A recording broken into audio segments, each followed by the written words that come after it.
Jeffrey, walk us through the 1876 election and why do you say it was rigged? And what were the stakes at this point? The stakes of this election were huge because you have to remember this is 11 years after the Civil War ended.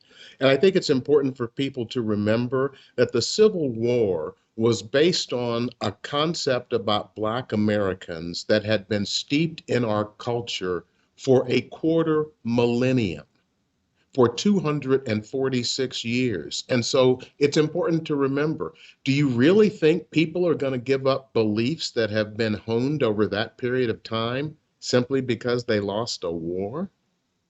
So the white supremacy that was a part of what caused the Civil War, it didn't go away at the end of the Civil War. It was still bubbling there. And in 1876, the presidential election came came down to essentially three states: Florida, South Carolina, and Louisiana. And the delegates from those states were going to decide the election. And there were disputes about what delegates were going to be seated. Would they be for the Republican Hayes or for the Democrat Tilden? And so they couldn't literally decide.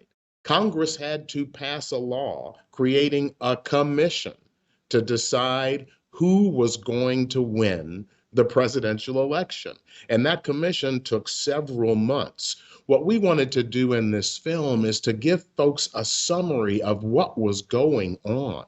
And I think for just to go a little bit deeper, people should understand the country is in chaos.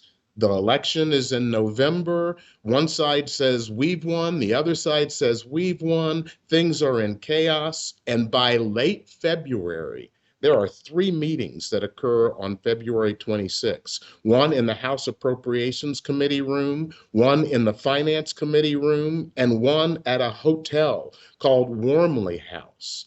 And in these rooms, there were negotiations between the Republicans and the Democrats. And what they came down to is the Democrats wanted to run the South the way they wanted to run the South. And they needed the Northern troops gone. And they needed an assurance that they'd be able to do what they wanted to do. So I just want to finish by reading you two messages that were delivered on February 27th.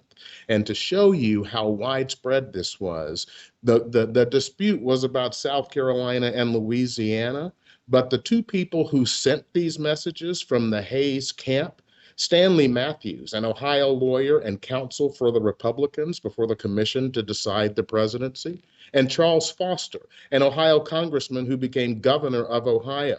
And they didn't write these notes to representatives from South Carolina or Louisiana. They wrote them to Senator John Gordon of the state of Georgia and Governor John Young Brown from Kentucky. This was the first note. Gentlemen, referring to the conversation had with you yesterday in which Governor Hayes's policy as to the status of certain southern states was discussed, we desire to say that we can assure you in the strongest possible manner of our great desire to have adopted such a policy as will give to the people of the states of South Carolina and Louisiana the right to control their own affairs. They wrote another note about an hour later, and what they said is, subject only to the Constitution of the United States. They kind of forgot that part. But what they were saying was, you will be able to run things the way you want to run things. And that's what Tom talked about in the second part of our little short documentary, what happened after that decision.